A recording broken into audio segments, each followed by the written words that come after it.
नाना पटोले जी, बाला साहब थोराट जी, जयराम रमेश जी, संजय रौत जी, जयंत पाटिल जी,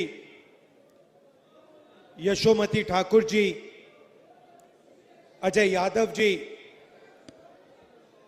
शिरीष कोटवाल जी, तुषार शिवाले जी, संजय जाधव जी, जीवा गावित जी, स्टेज पे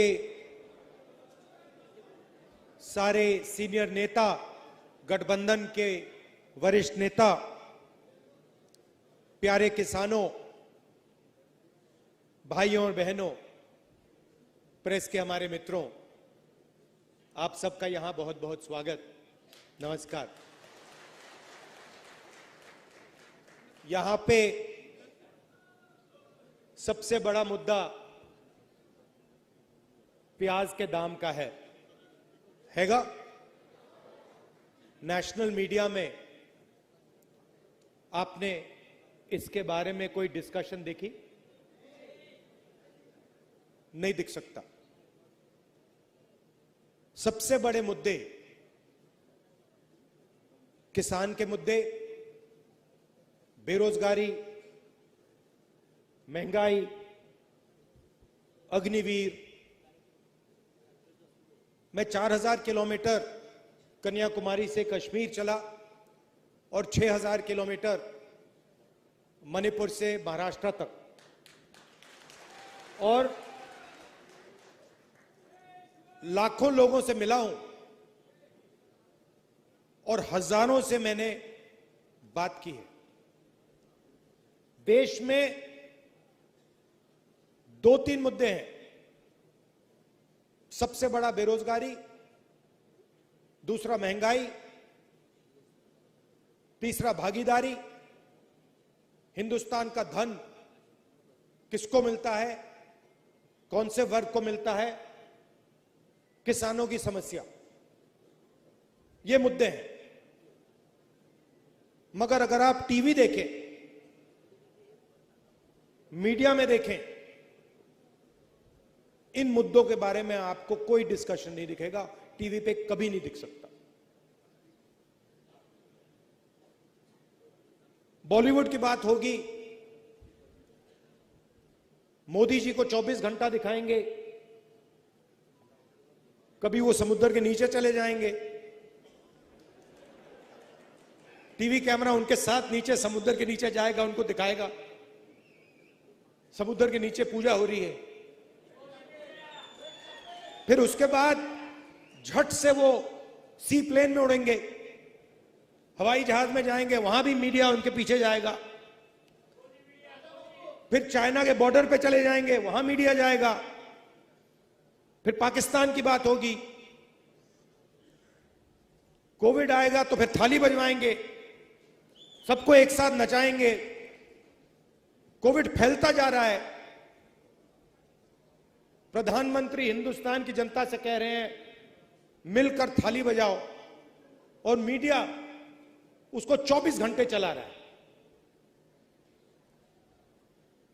तो मीडिया का काम देश के जो युवा हैं, देश की जो जनता है, उसका ध्यान इधर उधर करने का है। किसके लिए करते हैं? हिंदुस्तान के 20-25 सबसे बड़े अरबपतियों के लिए।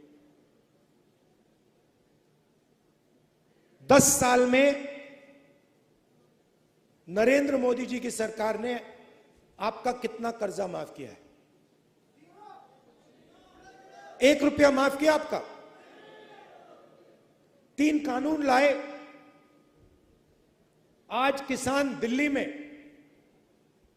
रामलीला मैदान में खड़े हैं। महीने दिल्ली के बॉर्डर पे खड़े थे। आपका 1 रुपया कर्जा माफ नहीं किया। और हिंदुस्तान के सबसे बड़े अरबपतियों का 16 लाख करोड़ रुपया माफ किया है। नहीं, मगर आप जानते हो 16 लाख करोड़ रुपए कितना होता है?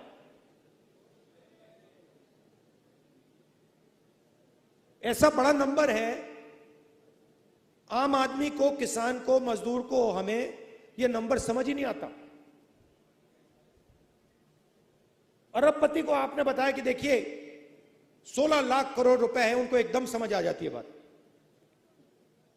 मनरेगा में 65,000 करोड़ रुपए लगता है साल का, उससे करोड़ों लोगों को रोजगार मिलता है। आपका हमने तकरीबन 70,000 करोड़ रुपया जब यूपीए की सरकार थी कर्जा माफ किया था, आपको याद होगा।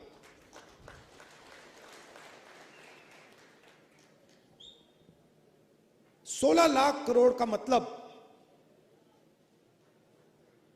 24 साल का मनरेगा, मतलब 24 बार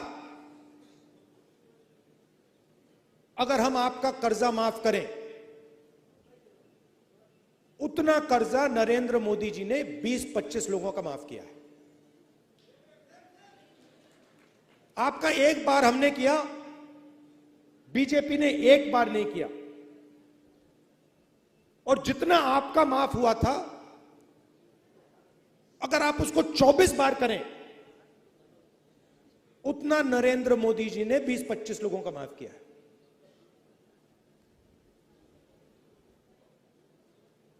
वो जो 20-25 लोग हैं, आज उनके पास उतना ही धन है जितना हिंदुस्तान के 70 करोड़ लोगों के हाथ में है। एक तरफ 22 लोग, एक तरफ 70 करोड़ लोग। 70 करोड़ लोग कौन है? किसान हैं, मजदूर हैं, बेरोजगार युवा हैं। जितना पैसा आपको दिया जाता है, जितना पैसा आपके हाथ में है, उतना ही पैसा 22 लोगों के हाथ में है। और पिछले 10 साल में नरेंद्र मोदी जी ने 16 लाख करोड़ रुपया, मतलब 24 बार जो हमने आपके लिए किया था, 24 बार उन्होंने 20-25 लोगों के लिए किया है। अब आपको एक तरफ से नहीं घेरा जाता है। तो अगर मैं ये कहूं कि एक दवाई से आपका काम बन जाएगा, वो गलत है। आपको चारों ओरों से घेरा जाता है। आपको सही दाम नहीं दिया जाता, नुकसान होता है तो बीमा का पैसा नहीं दिया जाता, जीएसटी लगा दी, कर्जा माफ नहीं होता। तो अगर मैं यहां कहूं कि भैया हम आपके लिए एक काम करेंगे और आपकी समस्या हल हो जाएगी, वो गलत होगा। अगर आपको चारों ओर से घेरा जा रहा है तो दवाई भी चारों ओर से लगानी पड़ेगी। तो दवाई क्या है? और यह भी शुरुआत है। सबसे पहले अगर हिंदुस्तान के सबसे अमीर लोगों का कर्जा माफ हो सकता है, पैसा आपका है, जितनी जीएसटी आप देते हो उतनी जीएसटी अदानी देते हैं। आपने ये शर्ट खरीदी, 1000 रुपए के लिए आपने खरीदी, 18% आप दोगे, वही अदानी देगा। उसने 1000 रुपए की शर्ट खरीदी, उतनी ही जीएसटी देगा। हिंदुस्तान की सरकार का पैसा कहां से आता है? जीएसटी से आता है। सबसे ज्यादा कौन देता है? किसान देता है, मजदूर देता है, छोटा दुकानदार देता है, बेरोजगार युवा देता है। तो अगर 16 लाख करोड़ रुपए उनका कर्जा माफ हो सकता है, तो आपका भी कर्जा माफ होगा। या तो आप उनका मत कीजिए, या सरकार को कहना चाहिए देखिए अगर किसान का कर्जा माफ नहीं होता है तो अरबपतियों का भी नहीं होगा। मगर अगर अरबपतियों का 24 साल का कर्जा माफ, आपका 24 साल का कर्जा माफ किया जा सकता है, तो आपका भी होगा। तो पहली दवाई यह है। दूसरी दवाई जो यहां आप जानते हो, किसान को सही दाम नहीं मिलता, किसी भी स्टेट में नहीं मिलता। बीजेपी ने कहा कि कानूनी एमएसपी लागू नहीं की जा सकती। बिल्कुल की जा सकती है। हमने अपने मैनिफेस्टो में साफ लिख दिया है कि कानूनी एमएसपी लागू की जाएगी और स्वामीनाथन रिपोर्ट के मुताबिक की जाएगी। दूसरी दवाई ये। तीसरी दवाई, फसल बीमा योजना जो बनाया है उससे आपको नुकसान होता है।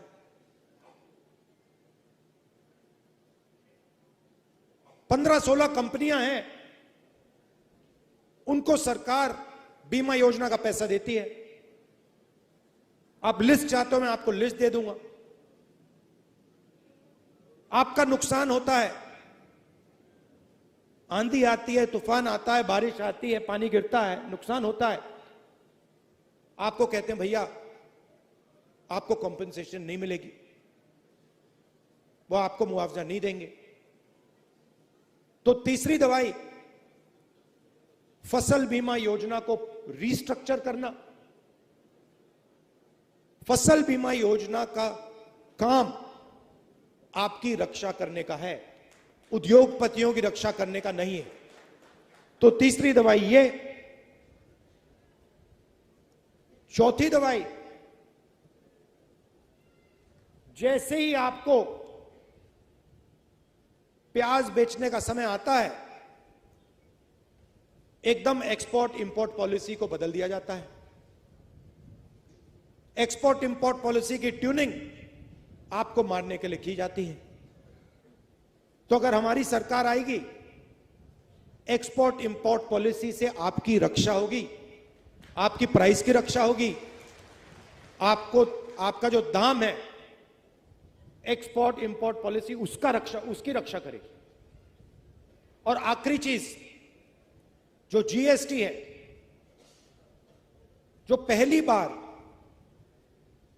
किसानों पर टैक्स लग रहा है, अलग अलग तरीके के टैक्स हैं, अलग अलग लेवल के टैक्स हैं।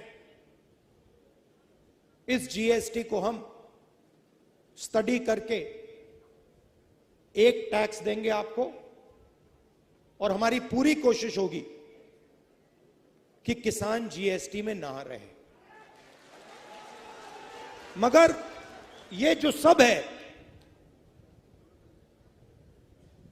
ये सब आपकी मदद करने के तरीके हैं। मगर जब तक एक व्यक्ति किसान का दुख को नहीं समझता है, किसान की मेहनत की इज्जत नहीं करता है, तब तक वो किसान की मदद नहीं कर सकता है। तो सबसे जरूरी बात यह है कि हमारे दरवाजे, चाहे वो महाराष्ट्र की सरकार हो, दिल्ली की सरकार हो, हमारे दरवाजे आपके लिए खुले रहेंगे। और आपको यह लगेगा कि दिल्ली में किसानों को रक्षा करने वाली सरकार है, किसानों की आवाज को सुनने वाली सरकार है। देखिए, जवान देश की रक्षा करता है, बॉर्डर पर रक्षा करता है, बाहर से कोई ना आए, उसकी जिम्मेदारी जवान की है। उधर उन्होंने अग्निवीर लागू कर दिया, 2 तरीके के शहीद बना दिए। 6 महीने की ट्रेनिंग मिलेगी अग्निवीर को, 6 महीने की ट्रेनिंग मिलेगी। चाइना को जो सैनिक है उसको 3-4 साल की ट्रेनिंग मिलेगी। अग्निवीर को पेंशन नहीं मिलेगी, कैंटीन नहीं मिलेगी, शहीद का दर्जा नहीं मिलेगा, और उसके साथ जो जवान लड़ेगा उसको शहीद का दर्जा मिलेगा, उसको पेंशन मिलेगी, उसके परिवार की रक्षा होगी। तो अग्निवीर ने सेना को कमजोर किया है, और वो जो हमारे जवानों के साथ कर रहे हैं वो हिंदुस्तान के अंदर आपके साथ कर रहे हैं। अगर जवान देश की बॉर्डर की रक्षा करता है तो आप देश के अंदर हमारी रक्षा करते हो।